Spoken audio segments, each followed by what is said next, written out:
quais são os problemas mais comuns que as pessoas cometem falhas ali na hora de fazer o seu currículo, tá? Os problemas que eu considero até mais graves. Então, currículos na ordem errada. Então, eu vou mostrar para vocês aqui qual é a ordem certa de execução de um currículo. Então, o que você precisa colocar? E, gente, lembrando que o currículo é um documento. O seu currículo ele vai ser anexado à sua ficha quando você for começar a trabalhar na empresa, e aquilo é um documento. Se você faz uma coisa que está na ordem errada, não está bem editada, não tem uma formatação legal, você já está demonstrando para a empresa que você não é uma pessoa organizada. Sim, com curtas palavras, você já demonstra para o selecionador que você não é uma pessoa organizada. Então, é importante que você pense nisso na hora de editar o seu currículo e deixe ele num formato o mais clean, o mais fácil, de mais fácil entendimento, que a pessoa olhe ali naquela guia de entrevista que é o seu currículo e ela consiga entender quem você é, o que você quer fazer na empresa, quais são suas habilidades e o que você tem de diferencial. Basicamente isso, tá? Então, o currículo na ordem errada, ele atrapalha na hora de fazer a guia da entrevista, a pessoa que está fazendo a entrevista se atrapalha toda na hora, porque ela precisa olhar ali no currículo e seguir uma linha de raciocínio, que é as suas informações, saber qual é o seu objetivo, conhecer você minimamente, depois, saber as suas experiências, saber o que você já estudou, o que você gostaria de estudar, depois saber os seus diferenciais ali de formação e tudo mais. É essa a ordem. Se você atrapalha essa ordem, a sua entrevista fica confusa. E até para você se apresentar na sua entrevista, você vai ter dificuldade. Então, precisa ter uma ordem lógica, tá? Dos fatos. Outra coisa que atrapalha, gente, muito texto em caixas grandes. Ao invés de você usar tópicos e palavras-chave que você vai aprender aqui hoje a utilizar, você coloca uma caixa de texto enorme. Ah, eu trabalhei na ACD. O que eu fiz na ACD? Aí tem uma biblinha assim embaixo, um texto corrido. É de difícil leitura, gente. Lembra que a pessoa tem de 6 a 10 segundos para interpretar o seu currículo. Aí você imagina a pessoa interpretando o seu currículo, que é uma caixa de texto gigantesca. Ela não vai ler, não vai se identificar com você, não vai facilitar ali, não vai ser dinâmica a leitura e não vai trazer os seus diferenciais, porque não vai ter nada de palavra-chave. A palavra-chave pode ter até misturada ali no meio, mas não vai gerar o impacto que você precisa para você ser selecionado. Então, por favor, gente, não coloque caixas de textos enormes no seu currículo. Tópicos bem escritos, bem desenhados e estratégicos é o que vai te ajudar a ser destaque no seu currículo, tá? Outra coisa, gente, que eu já vi demais isso acontecer, que é falta de informação básica, como datas e período de experiência e formação acadêmica. Precisa ter. Outra coisa que precisa acontecer também é, na hora de você fazer ali a edição do seu currículo, a formatação correta o formato você tem que colocar em ordem decrescente, ou seja, a sua experiência mais atual primeiro e a sua experiência menos atual por último. Então, você coloca na frente o que você fez por último, sempre. A ordem tem que ser essa no currículo. Então, vai escrever as suas experiências. Geralmente, se você ainda está trabalhando, você vai colocar o ano que você começou a trabalhar, tracinho atualmente. Você já saiu da empresa, você vai colocar o ano ou o mês o mês e o ano que você começou e o mês e o ano que você saiu. Por que isso? Porque isso mostra o tempo de experiência que você tem no seu trabalho. Nossa, Geisa, mas... tem uma pergunta boa ali, eu vi, sobre o currículo com foto. Já vou falar sobre isso, tá? Eu tenho um posicionamento meio polêmico em relação à foto no currículo. Eu já trago para você essa resposta. Agora, voltando aqui para informações com datas. Por que é importante você ter informação com data certinho? Porque mostra a sua evolução em carreira. E mesmo que você tenha ficado pouco tempo em alguma empresa, na sua entrevista você vai conseguir desenvolver melhor o porquê que foi esse tempo, o que te levou a sair, o que te levou a ficar, por que você foi de uma empresa para outra. Mas é importante ter essa noção de tempo e o selecionador precisa dessa informação para entender quanto tempo você tem de experiência somada. Ou seja, ele vai somar, olha, teve 2 anos numa empresa, 1 ano na outra, 4 anos na outra, ou seja, tem 7 anos ali de experiência, 8 anos de experiência na função que eu preciso. Então, é importante que você tenha esse expertise de colocar data em tudo.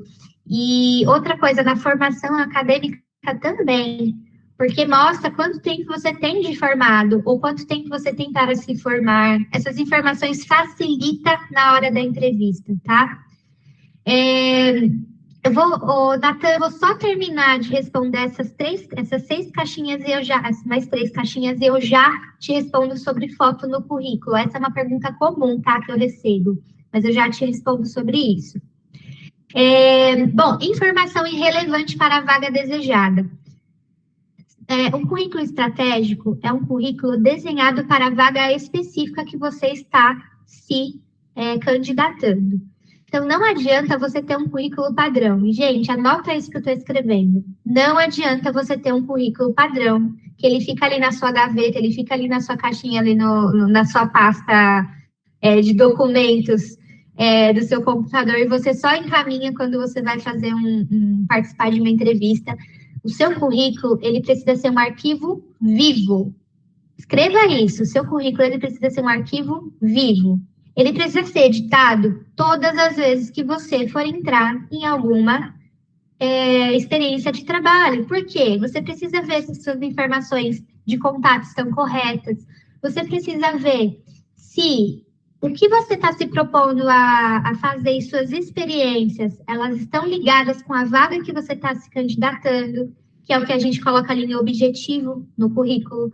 Então, vamos lá, eu quero me candidatar para uma vaga de gestão. Será que meu trabalho de jovem aprendiz lá no meu início de trabalho vai ser relevante para essa vaga? Não. Se não é relevante, por que eu vou trazer no currículo, lembrando que ela é um guia para entrevista, e ele precisa destacar os meus diferenciais.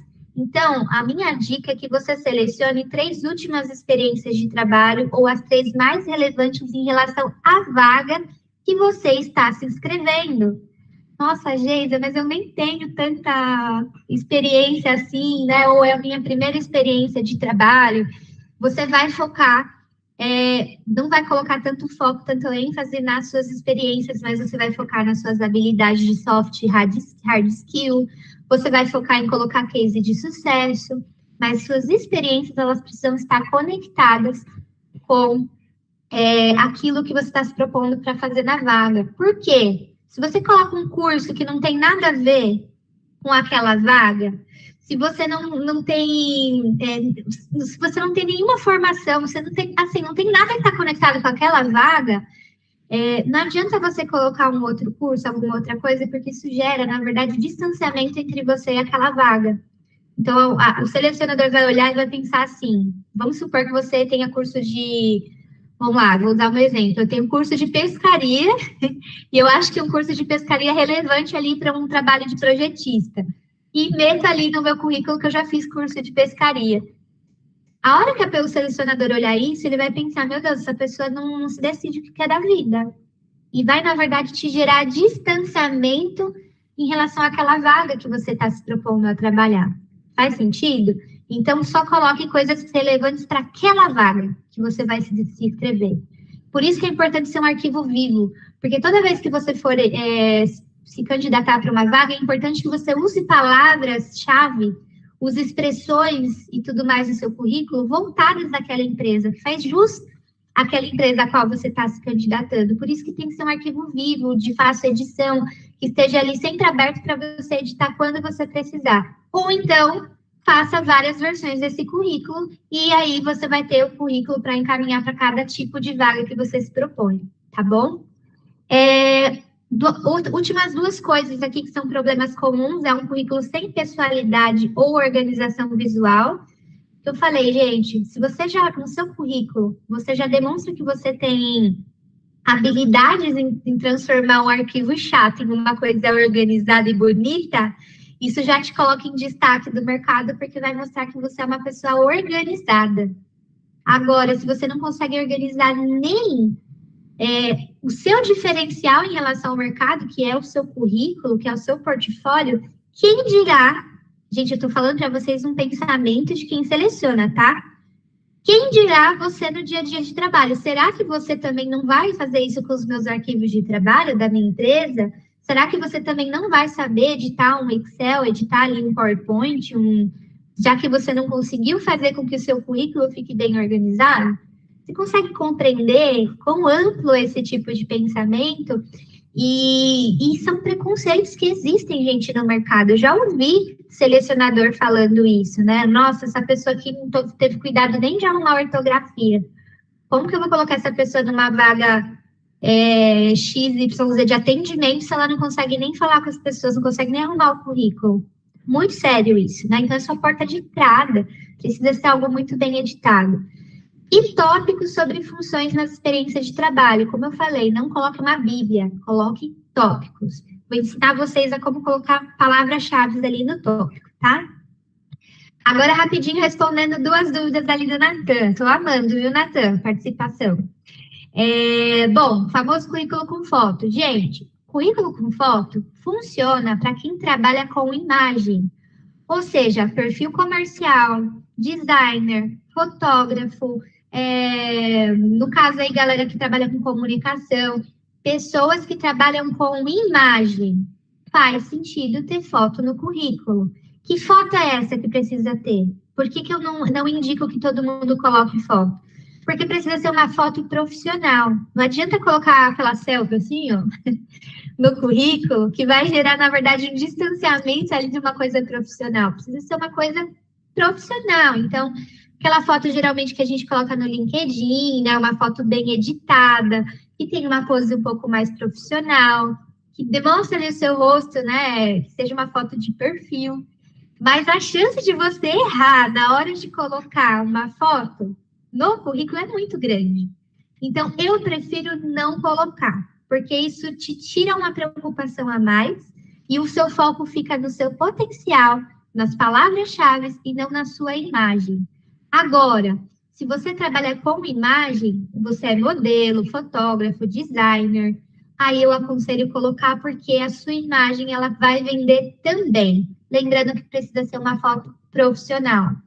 Então, respondendo, Natan, não sei de qual área você é, com que você trabalha, mas se você não for de uma área de comunicação que exige a imagem, eu prefiro não colocar, tá? Não existe certo ou errado nesse tópico, mas eu sei que existe muito preconceito em relação dos selecionadores em relação às pessoas antes delas entrarem. Então, se você coloca uma foto ali que não comunica muito bem, é um empecilho a mais que você coloca, que vai distanciar você do seu objetivo na hora que a pessoa lê ali as palavras-chave em relação ao seu trabalho. Faz sentido? Então, o meu conselho é que não tenha, a não ser que seja extremamente necessário na sua área de atuação. Eu, Geisa, sou publicitária, eu trabalho com imagem, mas eu não utilizo foto no meu currículo, nunca utilizei. Aonde que eu vou colocar a minha imagem? No meu LinkedIn. O meu LinkedIn é o meu currículo, é a minha vitrine profissional, e ali eu uso de bastante imagem. No meu Instagram profissional também. O meu currículo eu não utilizo foto, tá bom? Respondi sua pergunta? Outra pergunta do Natan. Se eu migrei de área recentemente, eu coloco a experiência da área anterior também, mesmo sendo diferente para a área que estarei me aplicando?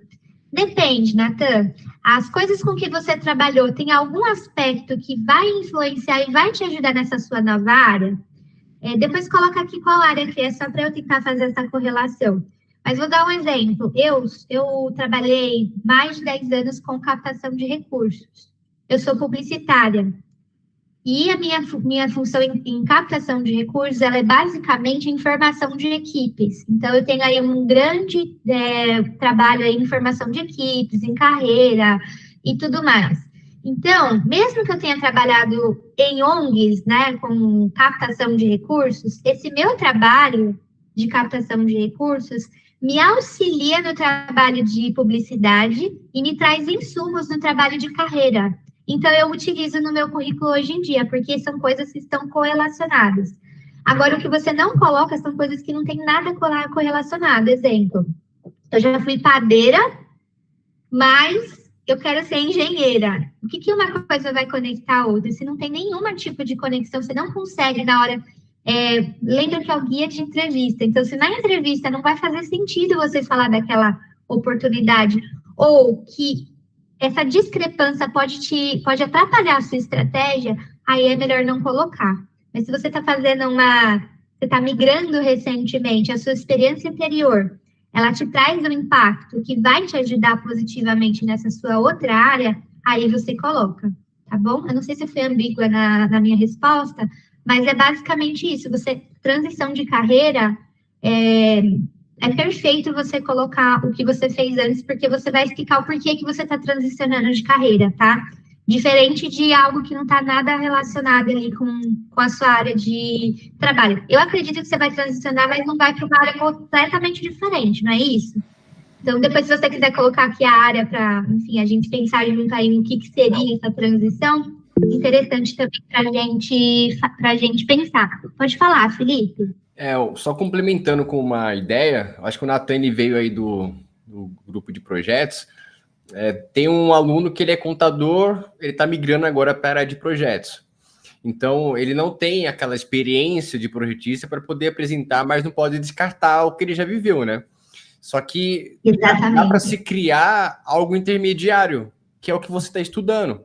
Então, se você está migrando para uma área igual de projetos, que é o nosso caso, você traga como experiência e portfólio o curso que você está desenvolvendo e que projeto você desenvolveu nesse curso. Então, se é uma empresa metalúrgica e você fez um curso de projeto, descreva o que você aprendeu sobre metalurgia dentro daquele conteúdo. E no nosso caso, como é algo mais prático, que você consegue criar um portfólio, você anexa isso ao seu currículo. Então, o que você desenvolveu no curso? Foi um quadro elétrico. Então, pega o projeto do quadro elétrico e complemente, porque é uma forma de criar uma experiência, né? E já é o ponto intermediário que você já viveu e o que você está usando de bagagem para essa transição de carreira de agora. Exatamente. E aí tem uma coisa que eu acredito que aqui no seu caso, Nathan, não seja nenhuma migração de carreira, mas seja um crescimento em relação à sua carreira, porque acredito que a parte de solda ali, operando máquina e tudo mais, esteja bem correlacionado com essa questão enfim, da engenharia, do projetista, do SolidWorks e tudo mais, né? Então, você pode colocar como sendo uma progressão, ou seja, um crescimento profissional teu. Então, mais do que uma migração, porque migrar é você mudar completamente da área, né? Você atuar ali com X e ir para Y. Mas no seu caso, né, você pode usar isso como complemento.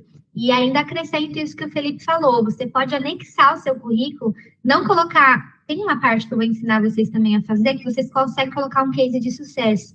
E aí, no case de sucesso, você pode colocar esse projeto que você já fez, um desenho que você já tenha feito, aprendizados que você tem no curso que te traz insumos ali para você crescer nessa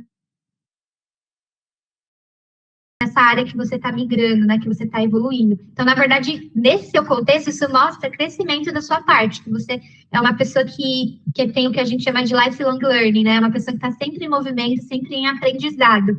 E isso vai ser super legal para você. Aí, eu acho que eu respondi sua pergunta, Nathan, eu e o Felipe, e não pode colocar aqui que a gente vai trazendo mais insumos. Tem uma pergunta da Amanda também.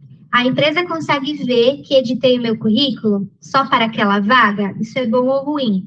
Não, a empresa não consegue ver o que você editou para um currículo, a não ser que você tenha se candidatado outras vezes para a mesma vaga ou para aquela empresa. Isso não é... Eu não consigo responder para você se é bom ou ruim essa coisa da edição. Eu acredito muito na estratégia.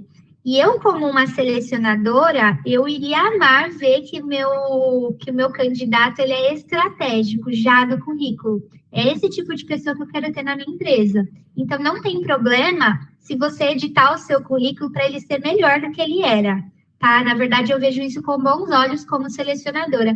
E acredito que isso seja uma coisa em comum com outras pessoas, tá? Então, fazer com que o seu currículo fique mais estratégico te dá pontos.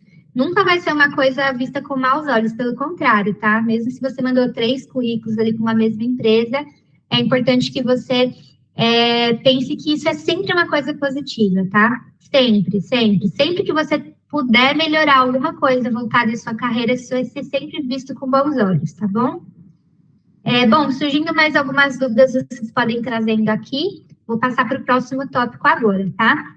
E se surgiu dúvida aqui em volta disso aqui que eu trouxe também, né, dos erros mais comuns, eu nem escrevi aqui, porque eu acho que é muito óbvio, que é erro ortográfico, né, gente? Erro ortográfico é assim, na hora que a gente pega isso no currículo, erro ortográfico já é ou erro ortográfico ou erro ai, gente, ó, verbal, erro verbal, né? Então, é bem gritante quando a gente pega isso no currículo e já demonstra que você tem dificuldade com leitura ou que você não fez ali uma curadoria do seu currículo. Passa um certo desleixo, né? A pessoa que está vendo ali fala, poxa, tô com uma vaga, tem centenas de pessoas aqui se candidatando, a pessoa nem fez um filtro ali, né, do que está sendo passado para a empresa, então é só uma forma de você se privar de ser visto com maus olhos, tá? Então, sempre pensar numa boa questão ortográfica também, tá bom? Eu tinha muita dificuldade, gente, em fazer curadoria do meu conteúdo e tudo mais, sempre postava alguma coisa com erro, até que eu fui chamada a atenção em relação a isso, de como que isso passa para as pessoas, né, que acessam o material, acabam vendo alguma coisa com erro ali, gera um mal-estar, né? Imaginando o seu currículo, que é a sua porta de entrada ali naquela empresa, né?